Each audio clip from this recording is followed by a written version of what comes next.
Welcome to Break the Loop. This is the place where shadows transform into personal power. Here we break the loop, shift timelines, and step into the highest version of ourselves. Today, we enter one of the most important topics in this entire series: why you go back to old loops even after deep awareness, breakthroughs, identity work, and timeline shifts. Episode 13 reveals the truth behind relapse, backsliding, self-sabotage, and why your old identity tries to return after every transformation. This episode will change how you see your patterns forever. One of the biggest fears people have in their healing journey is the belief that they're going backwards. You feel like you've done the work. You had clarity, breakthroughs, emotional releases, identity shifts. You saw growth. You felt different. And then suddenly, without warning, you slip. You react the old way, you collapse into the old identity, or you find yourself repeating something you thought you had already healed. The truth is, you're not going backwards. You're revisiting an old loop because a deeper layer of it is ready to be integrated.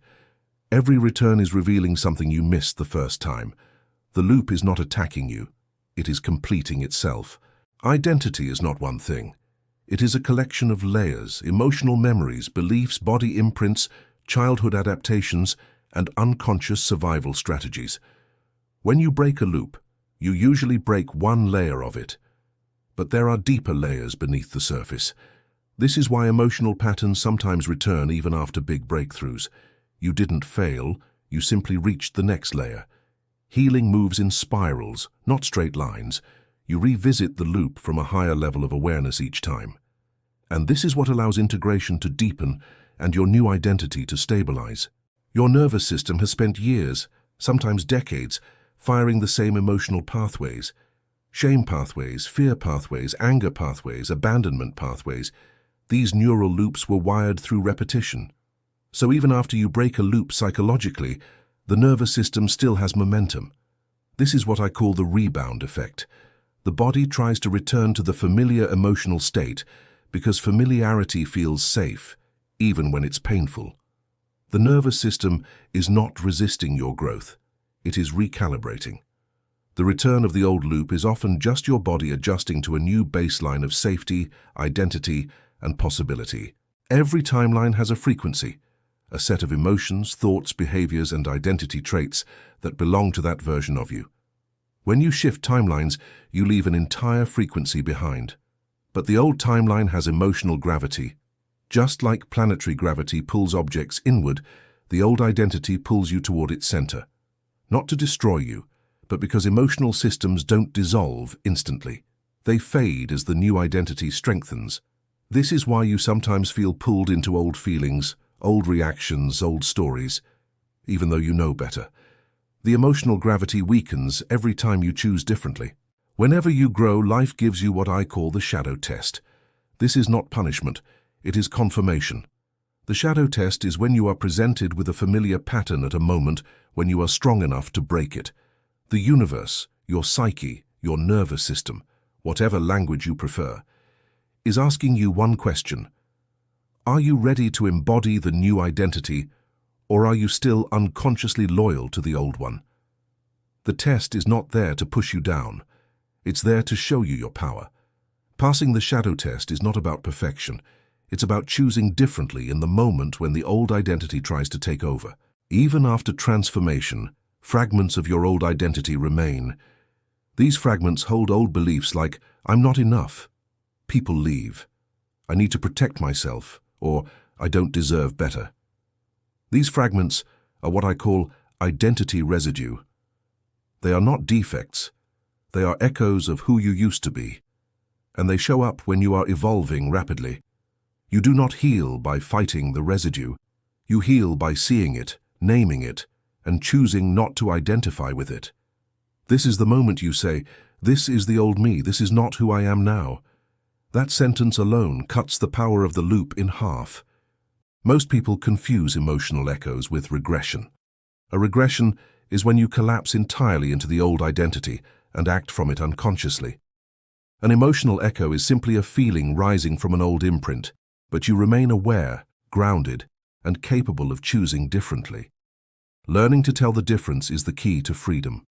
Emotional echo. I feel the old fear, but I am not the old self. Regression. I feel the old fear and I act from it. In episode 13, the goal is not to avoid emotional echoes, but to recognize that they no longer have the same power over your choices. When a loop comes back, it is usually because a deeper neural pathway has activated, one that was not triggered before. The brain is surfacing the deeper layer because you are finally strong enough to process it.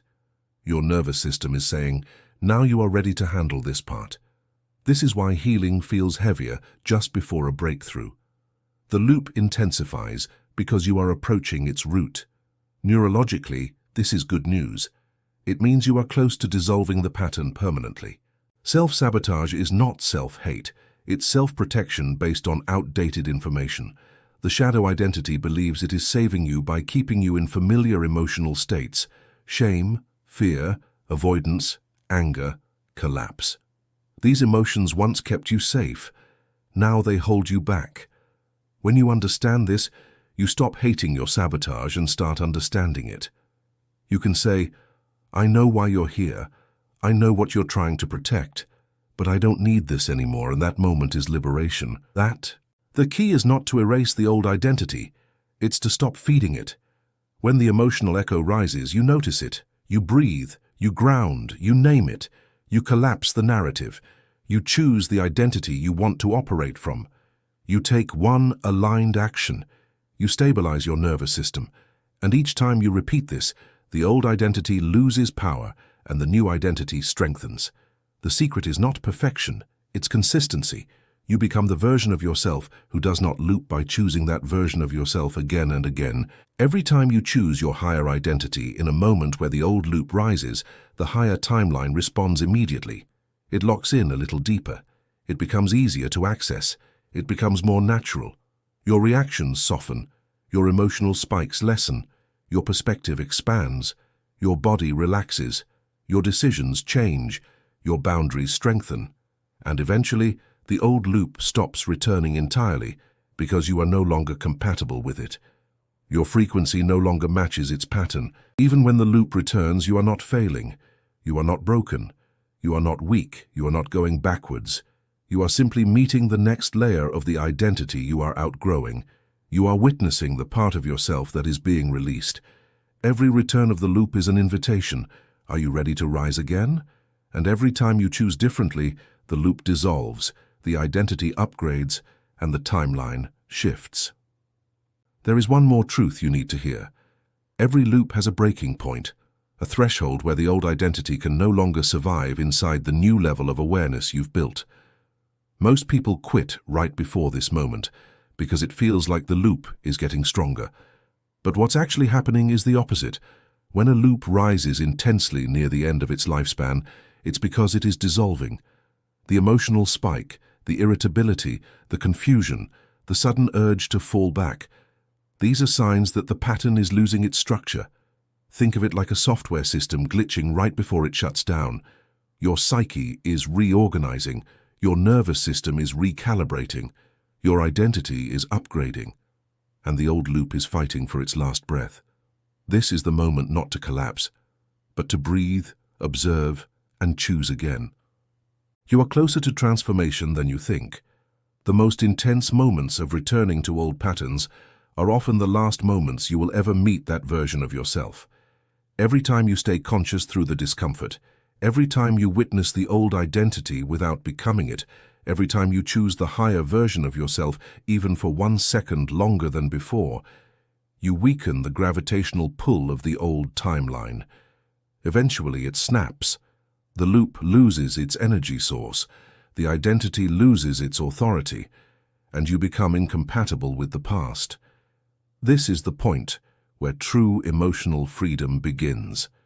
You are not failing. You are evolving. You are not slipping. You are stabilizing. You are not becoming your old self. You are outgrowing the version of you that needed the loop to survive. This is the pattern break threshold, and crossing it is what changes your life.